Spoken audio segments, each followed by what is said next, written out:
The Academy of Motion Pictures is best known as the organization that hands out Oscars, and for the controversy in recent years about the lack of diversity in its ranks and awards. Now, the organization has opened a new museum in Los Angeles, said to be the largest in North America, devoted to the art of filmmaking. Jeffrey Brown took a tour with one of its leaders for our Arts and Culture series, Canvas. It's a museum of the movies, so Orson Welles and Citizen Kane, R2-D2 from Star Wars, and of course, The Wizard of Oz and Dorothy's Ruby Slippers. But these days, more than a greatest hits approach is required of cultural institutions of all kinds, including this one. Film historian Jacqueline Stewart. You know, some people really like the term the magic of cinema. I prefer the term the power of cinema, because I think that's where we can really look at not just what happens to us on an emotional level, but think about that power as a kind of cultural power and political power. Stewart is author and editor of books exploring film history, a professor at the University of Chicago. And thanks for spending the night with us here on Turner Classic Movies. And since 2019, host of Silent Sunday Nights on the Turner Classic Movies Network, presenting and discussing silent films. She's also a newly minted MacArthur Fellow, the so-called Genius Award. Her view, you can love an art form through critiquing it, a lesson she learned in her Chicago childhood watching films with an aunt. And there were always these moments when, like, a maid would show up, or white people are having a conversation on a train and there's kind of a porter on the side. And our eye would go to those people, and then I would become curious about that actor, not just the character they were playing, but what was it like for them to be on the set in that way. Now Stewart has a new role that allows her to present some of the stories behind what we see on screen. She's Chief Artistic and Programming Officer of the new Academy Museum of Motion Pictures in Los Angeles. Outside, a design by architect Renzo Piano that encompasses the former May Company building, itself considered an architectural landmark from 1939. Inside, 4 floors of permanent and temporary exhibitions, with rooms dedicated to filmmakers like Pedro Almodóvar and Spike Lee, one on early cinema history, and special emphasis on the various movie crafts, costumes, animation, editing, and more. The labor that goes into a film and is so important to Stewart. I used to get really annoyed when my students would leave a class screening as the credits were rolling, because to me, that was kind of a slap in the face of all these people who had worked on the film. It's typical. We walk out of the movie while the credits are rolling. Sometimes the lights go on. Yes, sometimes the movie is over. Yeah. But I think that there is something absolutely essential about recognizing people's labor.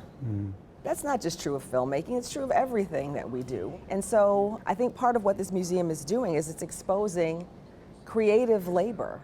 It's also aiming to expose something else, what's been missing from the picture. In at least one case, not on view in a room of Oscar statues, literally missing.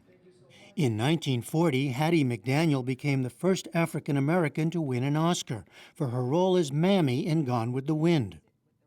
Later, though, her plaque, as they were then for supporting roles, went missing. The museum presents an empty case. And what is it showing to you? Well, the way she was treated at the Oscar ceremony, she was segregated in that space.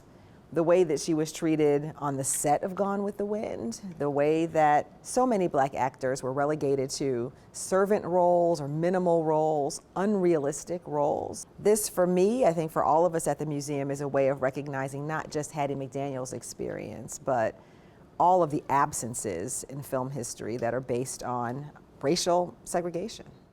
You're about to see one of the most enduringly popular films of all time, Gone with the Wind. Gone with the Wind, of course, was controversial then and now for its romanticizing of slavery in the South.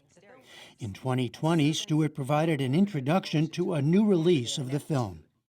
And the film's treatment of this world through a lens of nostalgia denies the horrors of slavery, as well as its legacies of racial inequality. She argues for recontextualizing such films rather than taking them out of circulation. The Academy Museum takes that approach as well. It adds to the canon in places, for example, highlighting the work of Oscar Micheaux, an early successful black filmmaker. We even have here makeup cases that are marked as black, minstrel, light Egyptian, Chinese. Chinese, yeah. It also displays makeup kits from the era of blackface. This, for us, is a really powerful way of recognizing that the industry itself knew what it was doing and that it wasn't incidental or lighthearted, but actually these tools were crafted. In more recent years, the Academy of Motion Pictures has been the target of the hashtag #OscarsSoWhite campaign and criticized for the lack of diversity in its membership. Jacqueline Stewart thinks the new museum has a role to play. As much as I'm excited about young people coming to this museum and being inspired, and as much as I'm excited about people who feel that they haven't been represented in museums or represented in films can come here and see themselves reflected in various ways, I'm also really excited about filmmakers, about Academy members coming here, to think about how to diversify their fields, how to be mentors to people who are not historically represented in these areas. I think that that would be a real achievement. And I do think that there is a really strong feeling among many Academy members that this museum can do that kind of work. Stewart sees the MacArthur Grant as recognition of her own work to study, critique, and change how we watch the movies. For the PBS NewsHour, I'm Jeffrey Brown at the Academy Museum of Motion Pictures in Los Angeles.